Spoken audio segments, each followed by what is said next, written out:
Listen, CIA, I just publicly named your 6 operatives in my courtroom on live television before the entire world.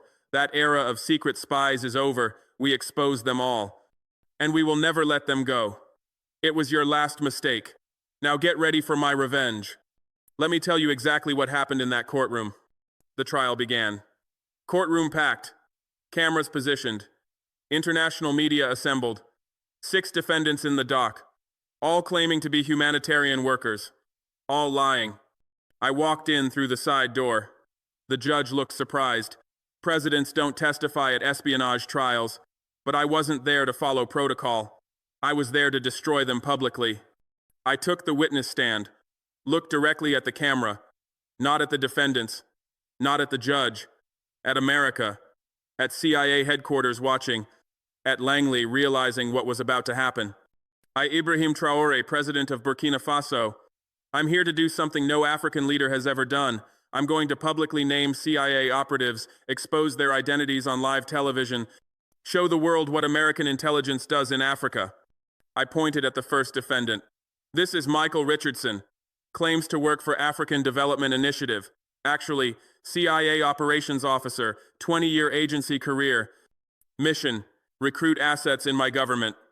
We have his personnel file, his communications with Langley, his payment records, everything. Richardson's face went white, cover destroyed, identity exposed, career ended, all on live broadcast. I displayed the evidence on courtroom screens, CIA personnel file, communication intercepts, bank statements showing agency payments. He recruited 12 Burkina Faso citizens as sources, paid them monthly. We arrested all 12. They testified against him. Second defendant. This is Jennifer Walsh, claims to be education consultant. Actually, CIA technical officer, 15 years with agency. Mission, install surveillance equipment targeting my government. I showed photographs. Walsh installed 17 surveillance devices across Ouagadougou, government buildings, alliance coordination centers. We found every single one. Monitored her communications while she thought her surveillance was working. Third defendant. This is Robert Martinez, claims to be agricultural specialist. Actually, CIA paramilitary officer, 23 years, Special Activities Division. Mission, assess military vulnerabilities for regime change operation. The courtroom went silent. Regime change. I said it clearly, on camera. Martinez met with 15 military officers, assessed their loyalty, evaluated coup feasibility, identified officers who might participate. We recorded every meeting, documented every recruitment attempt. Fourth defendant. This is Sarah Thompson, claims to be health worker. Actually, CIA analyst, 12 years. Mission, profile my decision-making, assess government stability, provide intelligence for operations against me. I displayed her reports. Thompson produced 17 assessments of Burkina Faso leadership, each sent to CIA headquarters, each analyzing my vulnerabilities, each preparing intelligence for regime change. Fifth defendant. This is David Chen, claims to be economic advisor. Actually, CIA economic intelligence officer, 18 years. Mission, map our financial systems, identify economic vulnerabilities, prepare for economic warfare. His reports showed sanctions planning, economic attack preparation, financial warfare targeting. Sixth defendant. This is Lisa Anderson, claims to be women's rights advocate. Actually, CIA operations officer, 14 years. Mission, fund opposition groups, support anti-government activities, facilitate regime change through political subversion. I showed financial records, $340,000 funneled to opposition groups, all disguised as empowerment work, all actually CIA political warfare. Then I revealed the connection. These 6 weren't working independently. Coordinated team, comprehensive operation, Richardson recruiting assets, Walsh providing surveillance, Martinez assessing military vulnerabilities, Thompson profiling leadership, Chen evaluating economic targets, Anderson funding opposition, complete CIA regime change operation. But here's what shocked everyone in that packed courtroom, what sent ripples through every intelligence agency across the globe, what made this moment truly unprecedented in the history of African-American intelligence relations. Through their communications, we identified 17 more CIA operatives across Africa, Mali, Niger, Chad, Senegal, Kenya, Ethiopia, Ghana, Continental Network. I let those words hang in the air, watching as the reality of what I was saying sank into every person present, every journalist frantically taking notes, every camera operator adjusting their focus to capture this historic moment. I displayed the map on the massive screen behind me. Names appeared one by one, each accompanied by photographs that left no room for doubt, locations marked with precision that demonstrated the depth of our intelligence capabilities. At this moment, alliance members are arresting these 17 operatives. Simultaneous continental operation, coordinated takedown. The map lit up like a constellation of justice, red markers appearing across the African continent, each one representing a CIA operative whose cover was being blown in real time, whose carefully constructed false identity was crumbling as I spoke. The prosecutor stood, his voice filled with the weight of historical significance. President Traoré has done something unprecedented.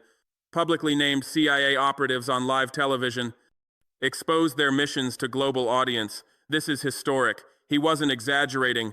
In the entire history of intelligence operations in Africa, spanning decades of Cold War intrigue and post-colonial manipulation, no African leader had ever taken this step.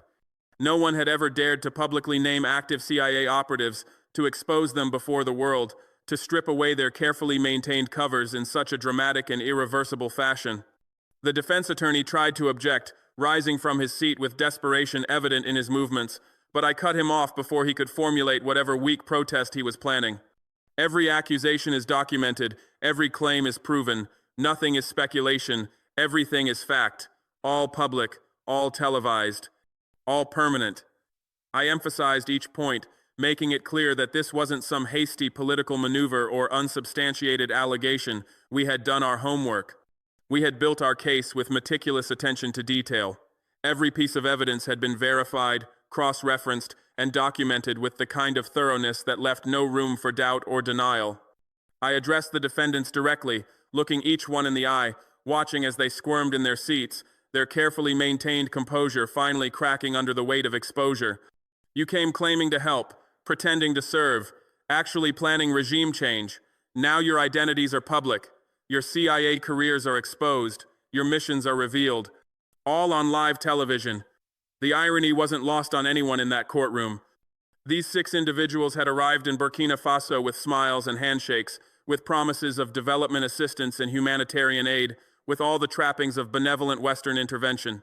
But beneath those masks lay something far more sinister, far more calculated, far more dangerous to our sovereignty and our future. Richardson tried to speak, his voice cracking slightly as he attempted to maintain some semblance of his cover story. "Mr. President, we were just..." But I didn't let him finish. There was no point in listening to more lies, more carefully rehearsed explanations, more attempts to maintain a fiction that had been thoroughly demolished by our evidence. Spies, CIA operatives, regime change planners, evidence is overwhelming, guilt is proven, identities are exposed. I stated each fact clearly, without emotion, without embellishment. The truth needed no dramatic presentation. The evidence spoke for itself with a clarity that no amount of CIA training could obscure or explain away. The judge reviewed the evidence one final time, his expression grave as he considered the magnitude of what was being revealed in his courtroom. Defendants' cover stories are destroyed. CIA employment is proven. Espionage activities are documented. Regime change planning is evident. His words carried the weight of legal authority, transforming our intelligence findings into judicial fact, making official what everyone in the room already knew to be true. He looked at the defendants, giving them one last opportunity to offer some explanation, some defense, some alternative narrative that might cast doubt on the mountain of evidence arrayed against them. Anything to say? Silence greeted his question. Not the silence of innocence wrongly accused, but the silence of guilt exposed beyond any possibility of denial. No denial came forth. No explanation was offered, because what could they possibly say? What words could undo the evidence we had presented? What story could explain away the documented communications with Langley, the financial transfers from CIA accounts, the operational plans for regime destabilization? This court finds all 6 defendants guilty of espionage. Maximum sentences, life imprisonment. The judge's gavel fell with a sound that echoed through the courtroom and by extension through intelligence agencies around the world. This wasn't just a legal verdict, it was a statement, a declaration, a line drawn in the sand that said Africa would no longer tolerate covert operations disguised as humanitarian assistance. The courtroom erupted, but not with protest or outrage at the severity of the sentences. The reaction was one of approval, of satisfaction, of justice finally being served after decades of covert manipulation and hidden interference. Justice had been delivered, CIA operatives had been convicted, American spies would be imprisoned, and all of it had been televised, broadcast to millions of viewers across Africa and around the world, creating a permanent record that could never be erased or denied.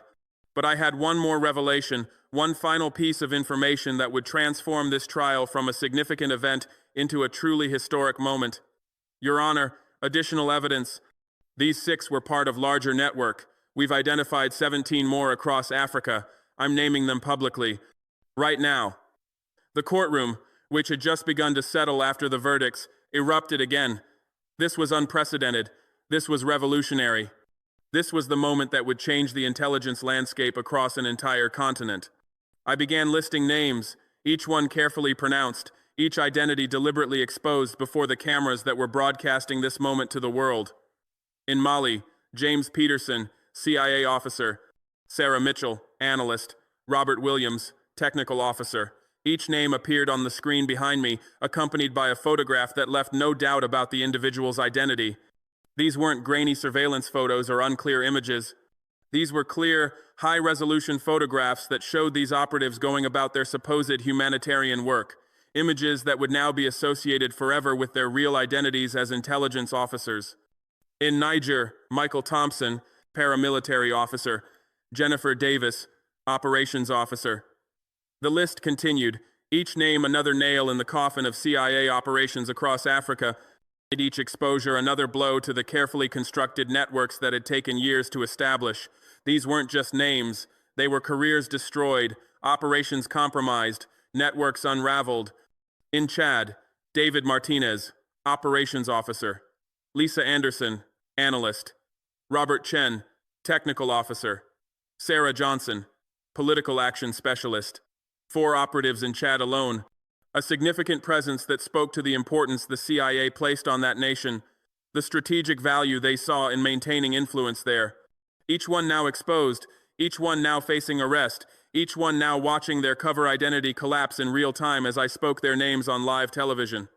The list continued, methodically working through each country where we had identified CIA presence. Kenya, a nation of significant strategic importance in East Africa; Ethiopia, with its complex political landscape and regional influence; Ghana, often held up as a model of African democracy but still subject to covert American influence. 17 names in total, 17 identities exposed. 17 CIA operatives whose careers in intelligence work were effectively over, whose years of training and experience were now useless, whose carefully maintained cover stories were destroyed beyond any hope of recovery. Each operative faces arrest right now. Alliance coordination, continental operation, 23 CIA officers total being tried publicly across Africa, all televised, all exposed, all named. The scope of what we were doing became clear with those words. This wasn't just about Burkina Faso. This wasn't just about 6 operatives caught in one country. This was a coordinated, continent-wide operation that had been planned in secret, executed with precision, and revealed with maximum impact. 23 CIA officers spread across multiple nations, all being arrested simultaneously, all facing public trials, all having their identities exposed on live television. The coordination required for such an operation was immense. It required trust between African nations that had often been suspicious of each other, cooperation between intelligence services that had rarely worked together, and a level of operational security that prevented the CIA from learning about our plans before we were ready to execute them. But we had managed it. We had pulled off something that many would have considered impossible. I looked directly at the camera, knowing that this footage would be analyzed frame by frame in Langley, that my words would be transcribed and studied by CIA analysts, that this moment would be discussed in classified briefings at the highest levels of American intelligence. This was my final statement, my direct challenge to the entire apparatus of American covert operations in Africa. to CIA, to American intelligence. I did something no African leader has ever done, publicly named your operatives, exposed their identities on live television, made their careers public record. 6 named in this courtroom, 17 more across Africa, 23 CIA agents publicly identified, all on camera, all broadcast globally. I wanted them to understand the full scope of what had just happened, the magnitude of the intelligence disaster they were facing. This wasn't a leak that could be contained. This wasn't a compromise that could be managed through careful damage control. This was a public, deliberate, coordinated exposure of their operations across an entire continent. This changes everything. Every CIA operative in Africa now knows they can be named. Their identity can be exposed publicly. Their cover can be destroyed on television. New reality for American intelligence. And this was the key point, the reason why this moment was so significant. It wasn't just about these 23 individuals. It was about creating a new paradigm, establishing a new norm, demonstrating that African nations were willing and able to publicly expose American intelligence operations. Every CIA officer working in Africa would now have to operate with the knowledge that their cover could be blown at any moment, that their identity could be revealed on live television, that their years of training and careful positioning could be destroyed in an instant. Your humanitarian covers don't work. Your NGO fronts are transparent. Your development disguises are obvious. We catch your operatives. And now we name them publicly. The message was clear and unambiguous. The old playbook, the traditional methods of operating under humanitarian or development cover, would no longer provide the protection they once did. African intelligence services had become sophisticated enough to identify these operatives, patient enough to build cases against them, and bold enough to expose them publicly. These 6 thought their covers were secure. They were wrong.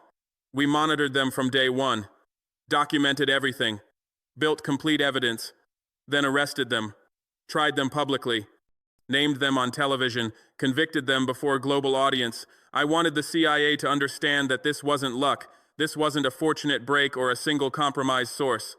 This was systematic, professional intelligence work.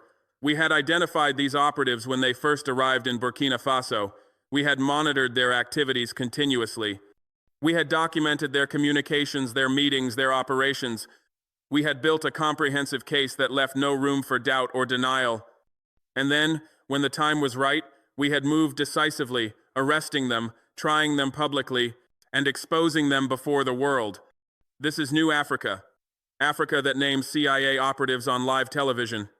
Africa that exposes regime change planners publicly. Africa that tries American spies openly. This was the message I wanted to send not just to the CIA, but to the world. Africa was no longer the continent where covert operations could be conducted with impunity, where regime change could be planned in secret, where intelligence officers could operate under flimsy covers without fear of exposure. This was a new Africa, one that was willing to defend its sovereignty aggressively, one that had developed the intelligence capabilities to identify foreign operatives, and one that was bold enough to expose them publicly regardless of the diplomatic consequences. The U.S. State Department issued a statement within hours, as predictable as it was meaningless. United States demands immediate release of wrongfully convicted American citizens. The language was carefully chosen, avoiding any acknowledgement of the CIA connection, maintaining the fiction that these were innocent humanitarian workers caught up in some political persecution, but the evidence we had presented made such denials absurd. I responded immediately, not willing to let the American narrative go unchallenged even for a moment. CIA claims 6 operatives are humanitarian workers. We presented overwhelming evidence of intelligence activities, documented espionage, proved regime change planning, convicted with complete proof. U.S. denial is meaningless. I wanted to make clear that this wasn't a case of competing narratives or differing interpretations of ambiguous evidence. We had presented proof. Overwhelming, documented, irrefutable proof. The CIA could deny all they wanted, but the evidence spoke for itself.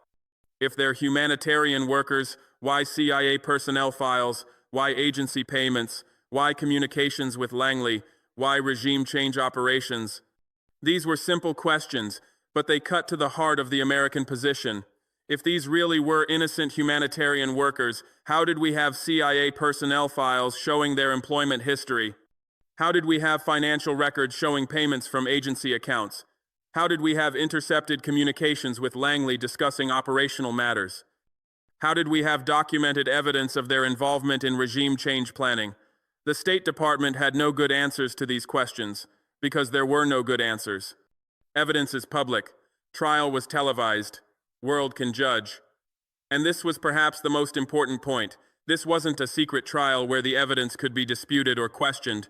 Everything had been presented publicly, broadcast on live television, recorded for posterity. Anyone who wanted to could review the evidence themselves and reach their own conclusions. We weren't asking the world to trust our word. We were inviting them to examine the facts and judge for themselves. The CIA faced a catastrophic exposure, an intelligence disaster of historic proportions. 6 operatives publicly named, their covers destroyed, their careers in intelligence work effectively ended. 17 more identified across the continent, each one facing arrest and public trial. A continental network that had taken years to build and position, now revealed to the world. Methods and techniques that had been carefully guarded secrets, now exposed for everyone to see. All of it televised, all of it public, all of it permanent. Within 2 weeks, all 23 had been tried publicly across Africa.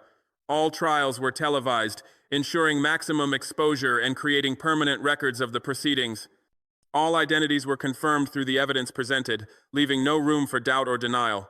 All convictions were broadcast, demonstrating to the world that these weren't show trials or political persecutions, but legitimate legal proceedings based on solid evidence. The CIA's African operations were devastated in ways that would take years, perhaps decades, to recover from. Networks that had been carefully built over long periods were exposed and dismantled. Operatives who had spent years establishing their covers were imprisoned, their expertise and experience lost to the agency. Methods and techniques that had been effective for years were revealed, forcing a complete rethinking of operational approaches. Decades of work, countless hours of effort, enormous investments of resources, all destroyed in the span of a few weeks.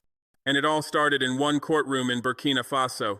One televised trial that captivated audiences across Africa and around the world. One public testimony that laid out the evidence in clear, undeniable terms. 6 named operatives whose exposure would trigger a continental intelligence operation. One president making a decision that would change the landscape of intelligence operations across Africa.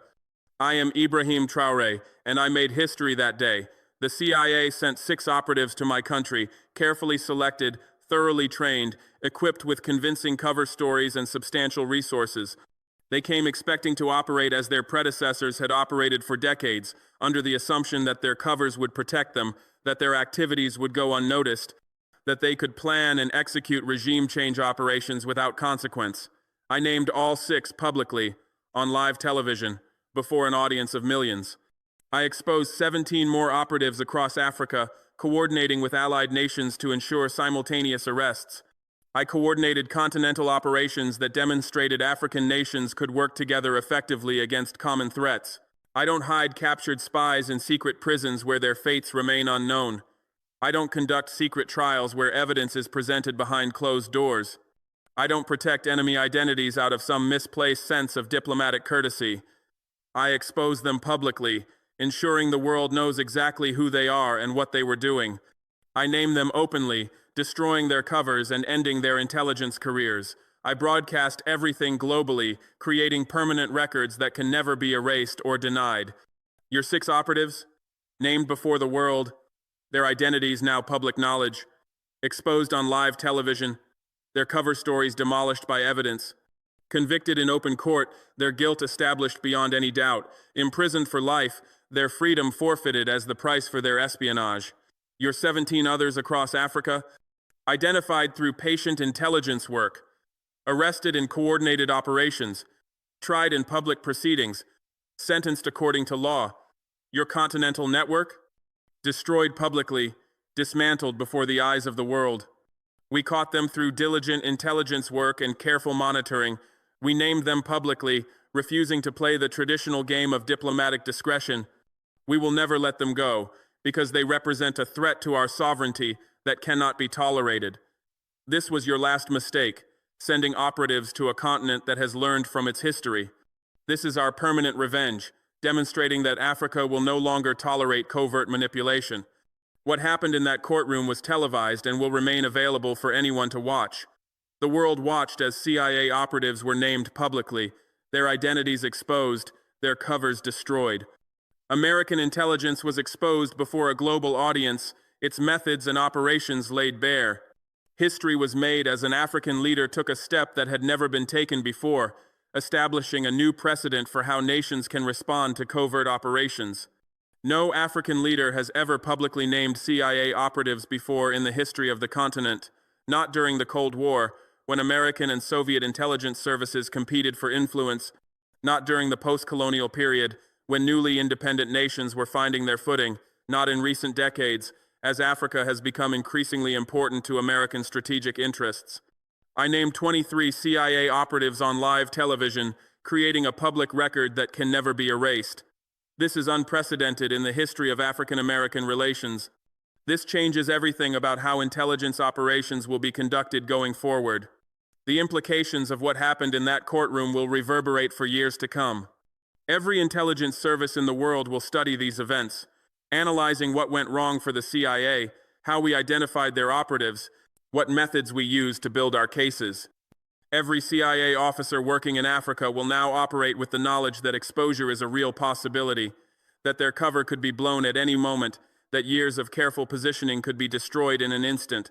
Every African nation will have seen what is possible when countries work together, when intelligence services cooperate, when leaders are willing to take bold action to defend their sovereignty.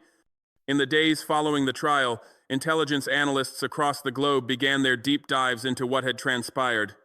In Langley, Virginia, teams of CIA officers gathered in secure conference rooms, reviewing every detail of the operation that had gone so catastrophically wrong.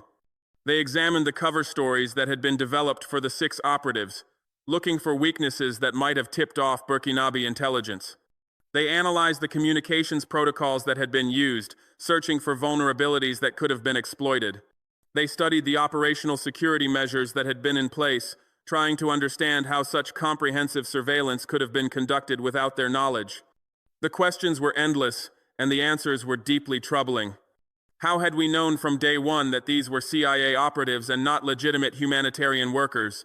What sources had we developed that gave us access to their communications with Langley? What technical capabilities did we possess that allowed us to intercept and decode their encrypted messages?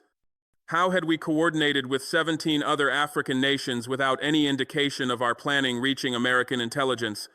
These were the questions keeping CIA leadership awake at night, because the answers suggested that African intelligence capabilities had advanced far beyond what they had estimated, that operational security measures they had relied on for decades were no longer adequate, that the entire framework for conducting covert operations in Africa needed to be reconsidered from the ground up. In Moscow, Russian intelligence officers watched the televised trial with particular interest, taking careful notes on the methods we had used to identify and expose the CIA operatives.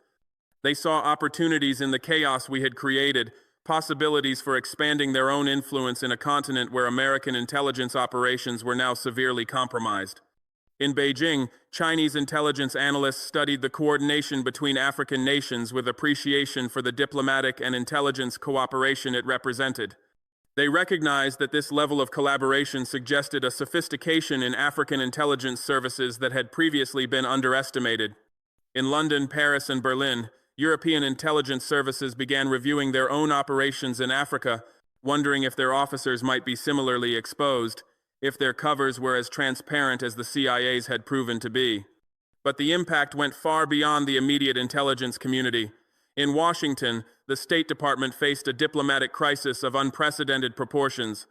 23 American citizens were imprisoned across Africa, all convicted of espionage in public trials that had been broadcast globally. The evidence presented in those trials made it impossible to maintain the fiction that these were innocent humanitarian workers wrongly accused. Yet acknowledging that they were CIA officers would validate everything we had said, would confirm that the United States had been conducting covert operations aimed at regime change across Africa, would undermine American credibility on the global stage. The State Department found itself trapped between 2 equally unpalatable options, unable to effectively defend the imprisoned operatives without admitting the truth of their activities, unable to secure their release through normal diplomatic channels because the evidence against them was so overwhelming. Congressional hearings were convened behind closed doors, where CIA leadership faced harsh questioning from senators and representatives who wanted to know how such a massive intelligence failure could have occurred. How had the agency failed to detect that its operatives were under surveillance? Why had there been no contingency plans in place for such a scenario? What measures were being taken to prevent similar exposures in the future? The Director of Central Intelligence found himself in the uncomfortable position of explaining that African intelligence capabilities had evolved beyond the agency's assessments, that operational assumptions that had held true for decades were no longer valid, that the entire approach to conducting operations in Africa needed fundamental revision. Some members of Congress called for accountability, demanding resignations and reforms. Others focused on the geopolitical implications, worried about the loss of American influence across an entire continent. In newsrooms around the world, journalists scrambled to provide context and analysis for what had transpired. The story had everything that made for compelling coverage: international intrigue, espionage, dramatic courtroom revelations, geopolitical implications. But beyond the immediate drama, thoughtful analysts began exploring the deeper significance of what had occurred. This wasn't just about 23 exposed CIA officers.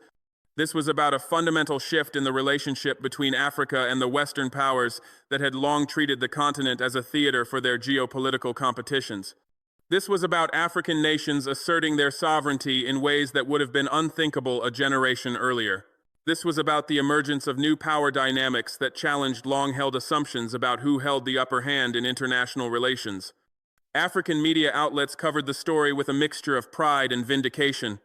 For decades, African leaders and citizens had suspected that Western humanitarian organizations and development agencies sometimes served as covers for intelligence operations, that the benevolent assistance offered by foreign powers often came with strings attached, that regime change operations were being planned and executed behind the facade of international cooperation. Now, those suspicions had been validated in the most public way possible. The evidence presented in the trials confirmed what many had long believed but could never prove. The convictions demonstrated that African nations were willing to take action against such interference. The public nature of the proceedings showed that this new generation of African leaders would not conduct business in the shadows, would not quietly tolerate what previous generations had accepted as an unfortunate reality of international relations. Every CIA officer working in Africa will now operate with the knowledge that exposure is a real possibility, that their cover could be blown at any moment, that years of careful positioning could be destroyed in an instant. This psychological impact cannot be overstated. Intelligence work requires a certain level of confidence in one's cover identity, a belief that the carefully constructed false persona will hold up under scrutiny, that operational security measures will protect against detection. When that confidence is shattered, when officers must constantly worry that they might be under surveillance, that their communications might be intercepted, that their true identity might be exposed on live television at any moment, the effectiveness of their operations is severely compromised. Every meeting becomes fraught with additional risk. Every communication requires extra layers of security. Every operational decision must be weighed against the possibility of exposure. The CIA found itself facing a recruitment and retention crisis in its Africa division.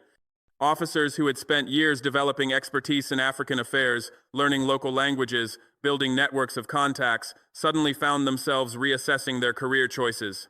Was it worth the risk of public exposure, of having your identity broadcast on television, of facing life imprisonment in an African jail? Some officers requested transfers to other regions where the operational environment seemed less hostile. Others left the agency entirely, deciding that the risks now outweighed the rewards. Recruiting new officers to work in Africa became significantly more difficult when potential candidates could watch videos of CIA operatives being publicly identified and convicted in televised trials. The operational impact was immediate and severe. Intelligence gathering operations that had been productive for years were shut down as the officers running them were either exposed or pulled out due to concerns about their security. Networks of local contacts and sources that had taken years to develop were abandoned, either because the officers who had cultivated them were no longer available, or because the contacts themselves became too frightened to continue cooperating once they saw what could happen to those involved in intelligence operations.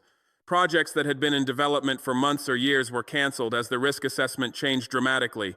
The CIA's ability to conduct operations in Africa was set back by years, perhaps decades, as the entire operational infrastructure had to be rebuilt from the ground up with new approaches, new security measures, new assumptions about what was possible and what was too risky. Every African nation will have seen what is possible when countries work together, when intelligence services cooperate, when leaders are willing to take bold action to defend their sovereignty. This lesson was perhaps the most significant long-term impact of what happened in that courtroom. For too long, African nations had operated in isolation, sometimes even in competition with each other, making it easy for foreign powers to play them against one another, to exploit divisions and rivalries to advance their own interests. The coordinated operation that led to the simultaneous arrest of 23 CIA operatives demonstrated what could be achieved when African nations worked together, when they shared intelligence, when they coordinated their actions toward common goals. In the weeks following the trials, African intelligence chiefs met in a series of secure conferences to discuss how to build on this success. They recognized that what had been accomplished through ad hoc cooperation could be institutionalized, that formal mechanisms for intelligence sharing could be established, that joint training programs could enhance the capabilities of all participating nations. The alliance that had coordinated the arrests began to evolve into something more permanent, more structured, more capable of sustained cooperation. Regular meetings were scheduled to share information about suspected foreign intelligence operatives, to coordinate surveillance operations, to develop common approaches to counterintelligence challenges. Joint training facilities were established where intelligence officers from different African nations could learn from each other's experiences, share best practices, develop personal relationships that would facilitate future cooperation. This intelligence cooperation began to extend into other areas of security concern. If African nations could work together to identify and expose CIA operatives, why couldn't they cooperate on counterterrorism efforts, on combating transnational crime, on addressing cybersecurity threats? The success of the coordinated operation against the CIA provided a model that could be applied to other challenges, demonstrated that African nations had the capability to address complex security issues through collective action. Regional organizations that had previously focused primarily on economic cooperation began to develop security components, creating frameworks for information sharing and operational coordination that would have been impossible to imagine just a few years earlier. The political implications were equally significant. African leaders who had previously been cautious about confronting Western powers, worried about the economic and diplomatic consequences of being too assertive in defending their sovereignty, now had a successful example to point to. President Traoré had publicly named CIA operatives, had exposed their operations on live television, had convicted them in open court, and while the United States had protested vigorously, there had been no devastating consequences. Economic aid had not been cut off, diplomatic relations had not been severed, international financial institutions had not imposed sanctions, the sky had not fallen. This emboldened other African leaders to take stronger stands on issues of sovereignty and self-determination, to push back more forcefully against attempts to dictate their domestic and foreign policies, to assert their right to make decisions based on their own national interests rather than the preferences of foreign powers. At the United Nations and other international forums, African diplomats began speaking with a new confidence and assertiveness. They pointed to the trials as evidence that African nations were capable of managing their own security affairs, that they did not need or want foreign interference disguised as humanitarian assistance, that attempts to conduct covert operations on their soil would be met with serious consequences. They demanded reforms in how international aid and development assistance were provided, insisting on greater transparency about who was funding which organizations, what their real objectives were, as what kind of reporting and accountability mechanisms were in place. They called for new international norms regarding intelligence operations, arguing that the practice of conducting covert operations under humanitarian or diplomatic cover should be recognized as a violation of sovereignty and subject to international sanction. Western powers found themselves on the defensive, struggling to respond to these demands without either admitting to past misconduct or appearing to dismiss legitimate African concerns. The United States, in particular, faced difficult questions about its activities across the continent. If the CIA had been running operations in Burkina Faso, Mali, Niger, Chad, Senegal, Kenya, Ethiopia, and Ghana, what about the dozens of other African countries where the agency maintained a presence? How many other operatives were working under false covers, planning regime change operations, interfering in domestic politics? The State Department's insistence that the convicted individuals were innocent humanitarian workers became increasingly difficult to maintain as more details emerged from the trials, as more evidence was made public, as more people around the world watched the proceedings and reached their own conclusions about what had really been happening. Mission complete. The message sent. The precedent established. The new reality created. These weren't just empty phrases or rhetorical flourishes.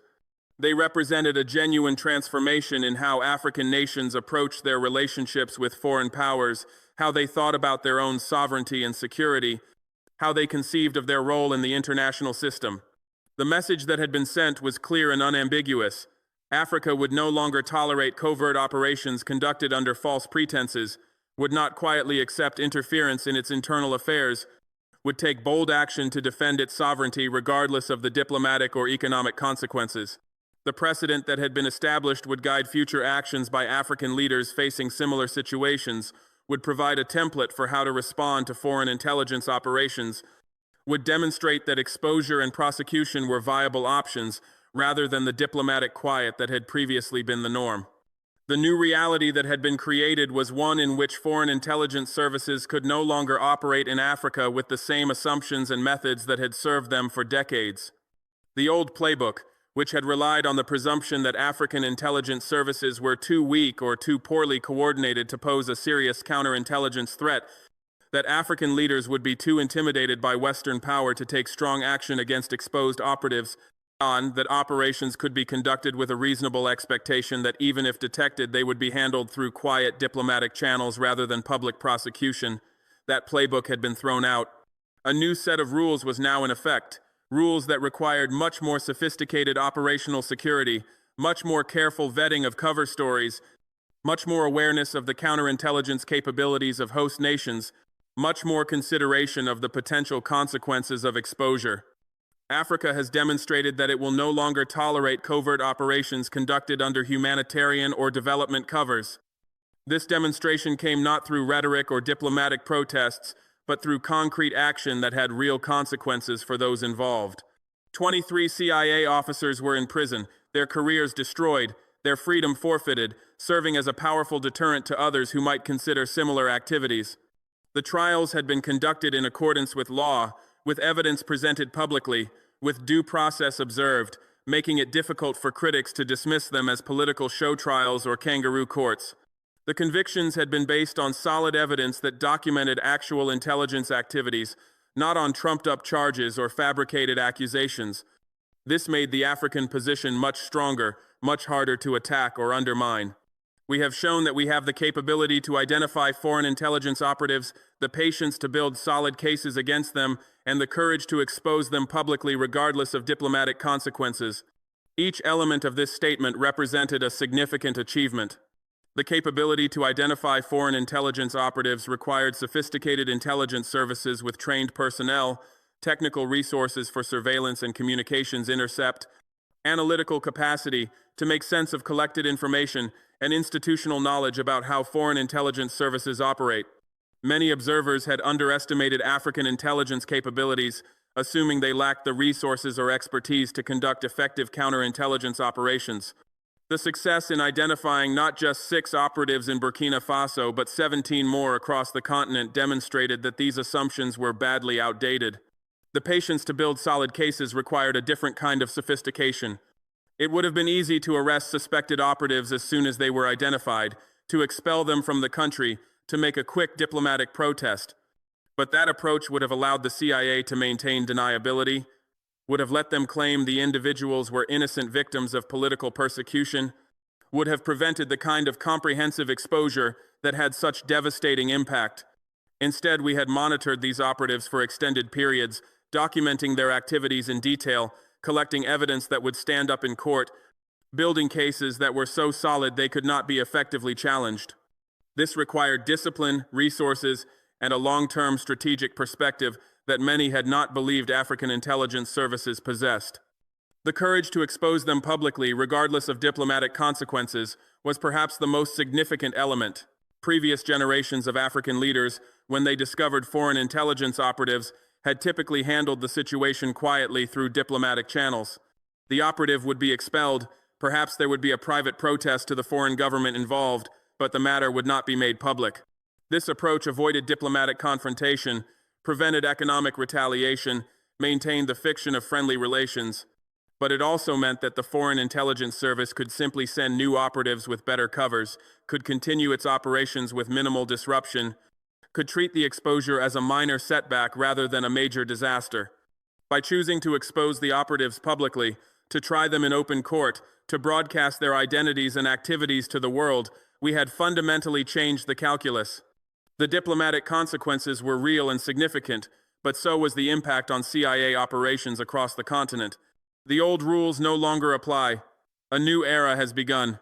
And it started in one courtroom, with one president, making one historic decision that will echo through the decades to come.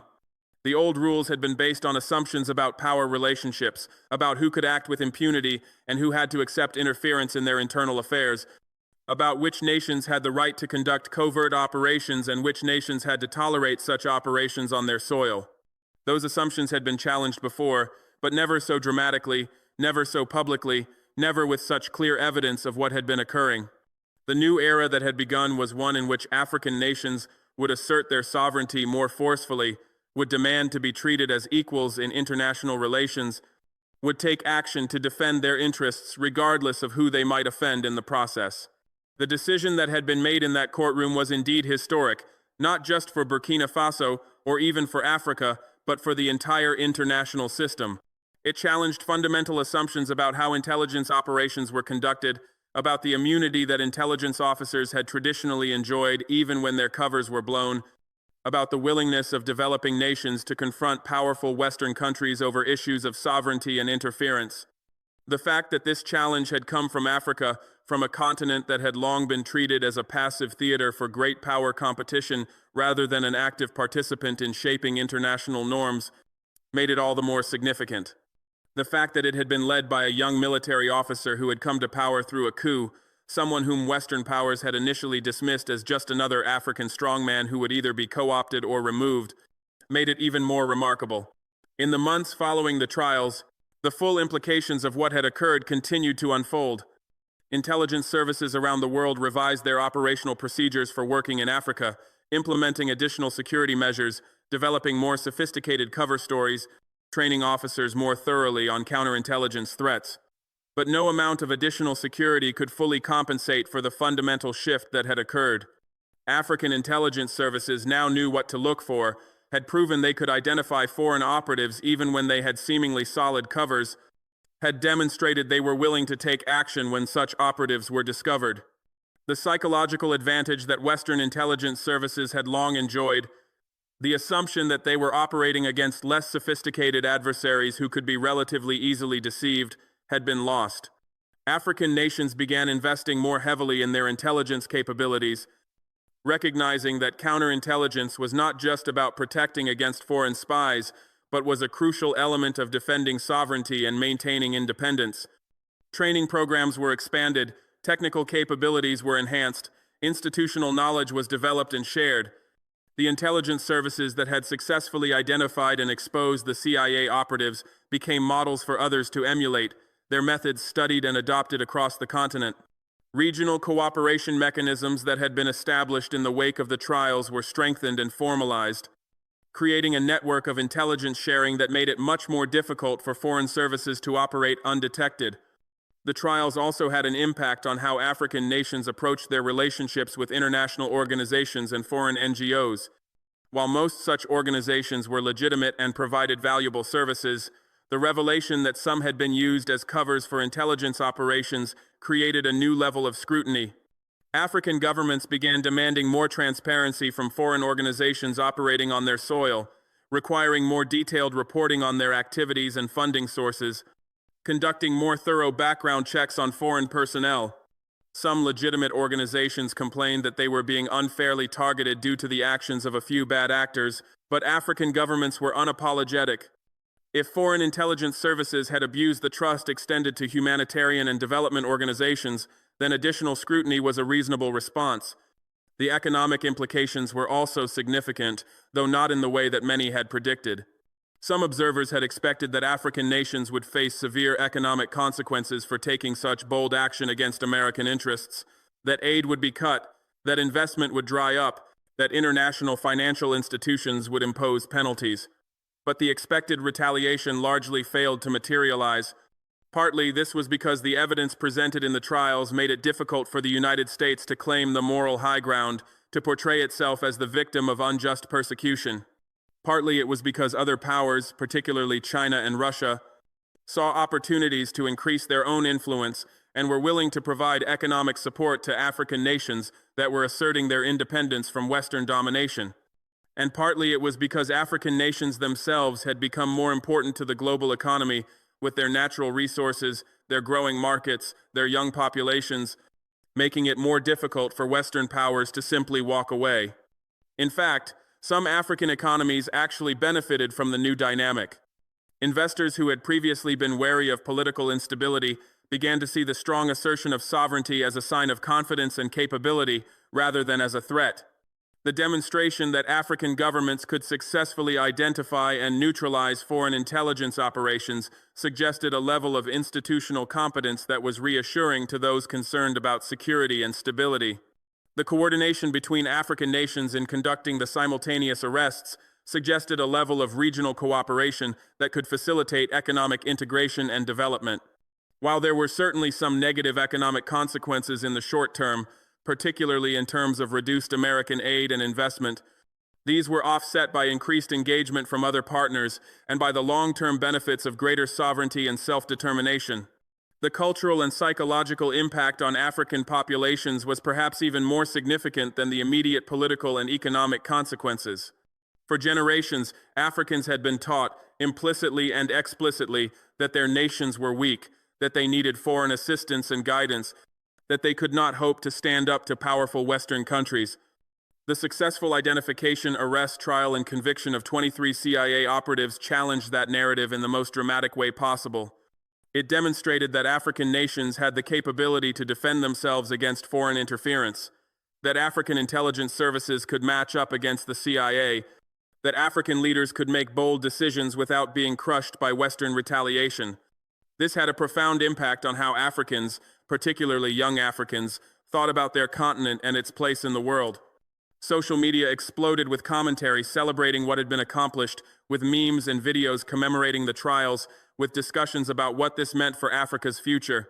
Young people who had previously seen emigration to Europe or America as their best path to success began to reconsider, wondering if perhaps there were opportunities in an Africa that was finally standing up for itself, that was asserting its sovereignty, that was demanding to be treated with respect.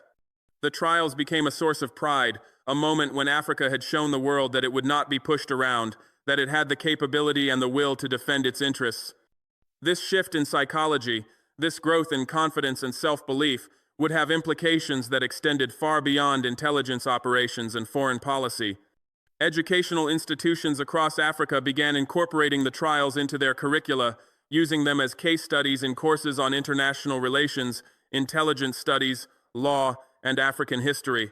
Students analyzed the legal strategies that had been employed, the intelligence methods that had been used to identify the operatives, the diplomatic approaches that had been taken to manage the fallout.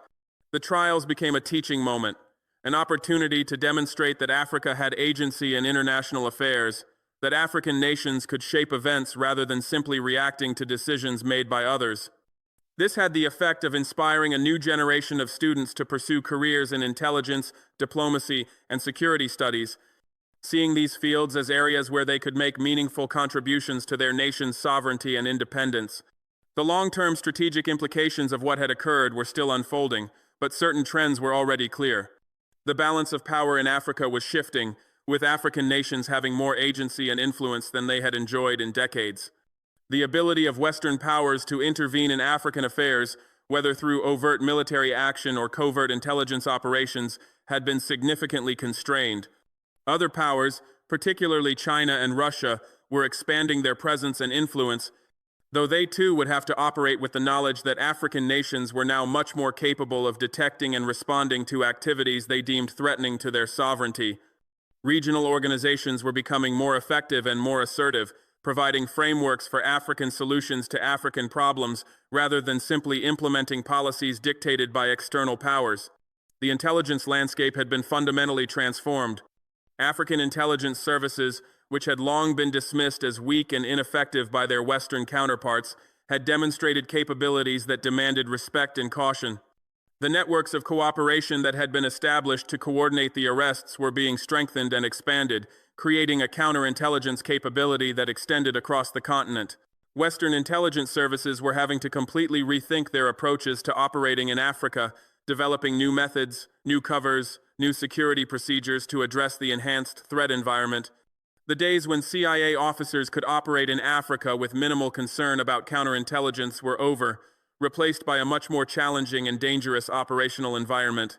And it all traced back to that one courtroom, to that one trial, to that one decision to publicly name and expose CIA operatives rather than handling the matter quietly through diplomatic channels. The ripples from that decision continued to spread, touching every aspect of African relations with the rest of the world, influencing how African nations thought about their sovereignty and security, shaping how foreign powers approached their engagement with the continent. The old patterns, the old assumptions, the old power dynamics had been disrupted in ways that could not be easily reversed. A new chapter in African history had begun, one in which African nations would play a much more active role in shaping their own destiny, in defending their own interests, in asserting their rightful place as equal participants in the international system. And future historians, when they looked back on this period, would point to that courtroom in Burkina Faso as the moment when everything changed, when Africa announced to the world that it would no longer accept being treated as a passive theater for others' geopolitical games, when a new era of African sovereignty and self-determination truly began. The symbolism of that moment resonated far beyond the immediate legal proceedings. For decades, African leaders had discovered foreign intelligence operatives working on their soil, had uncovered plots and schemes designed to undermine their governments, had identified agents provocateurs seeking to destabilize their nations. But time and again, they had chosen the path of quiet diplomacy, of private protests, of discreet expulsions that allowed everyone to save face and maintain the fiction of cordial relations. This approach had been born of pragmatism, of recognition that African nations depended on foreign aid and investment, that confronting powerful Western countries too directly could have severe economic and political consequences. But it had also reinforced a dynamic of inequality, a pattern where African sovereignty could be violated with relative impunity, as long as those violations were handled quietly when discovered. The decision to break with that pattern, to conduct public trials with all the evidence laid bare for the world to see, represented a fundamental rejection of that unequal dynamic. It was a statement that African sovereignty mattered, that violations of that sovereignty would have real consequences, that the era of quiet acceptance was over. The fact that this statement came from Burkina Faso, a relatively small and poor nation rather than from one of Africa's regional powers, made it even more powerful. If Burkina Faso could stand up to the CIA, could publicly expose and prosecute American intelligence operatives, could weather whatever diplomatic and economic storms might follow, then any African nation could do the same. The transformation this represented went beyond just intelligence matters or relations with the United States. It reflected a broader shift in how African nations were approaching their place in the world, a growing confidence that came from economic development, from improved governance, from a new generation of leaders who had not experienced colonialism firsthand and felt less constrained by its psychological legacy. These leaders were more willing to assert their nation's interests, more prepared to challenge the assumptions and practices that had governed North-South relations for decades, more confident in their ability to navigate the international system on their own terms rather than simply accepting the terms offered by more powerful nations. The courtroom in Burkina Faso became a symbol of this transformation, a physical space where the old order had been challenged and a new one proclaimed. Visitors came to see where history had been made, where 23 CIA operatives had been exposed, where the precedent had been set for how African nations would respond to foreign interference going forward. The transcripts of the trial were studied in universities, the evidence presented was analyzed in think tanks, the legal arguments were debated in international forums. What had happened in that room became a reference point, a moment that people pointed to when they wanted to illustrate how much had changed, how different Africa's relationship with the world had become. And in the end, that was perhaps the most significant legacy of what had transpired.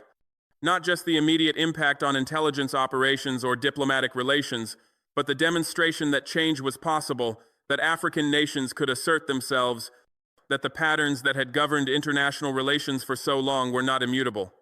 The courtroom in Burkina Faso had become a place where the future had announced itself, where a new era had been inaugurated, where Africa had declared its determination to be treated as an equal rather than as a subordinate in the international system. That declaration, made through evidence and legal proceedings rather than through rhetoric alone, would echo through the decades to come, shaping how African nations approached their sovereignty and how the rest of the world approached its engagement with the continent.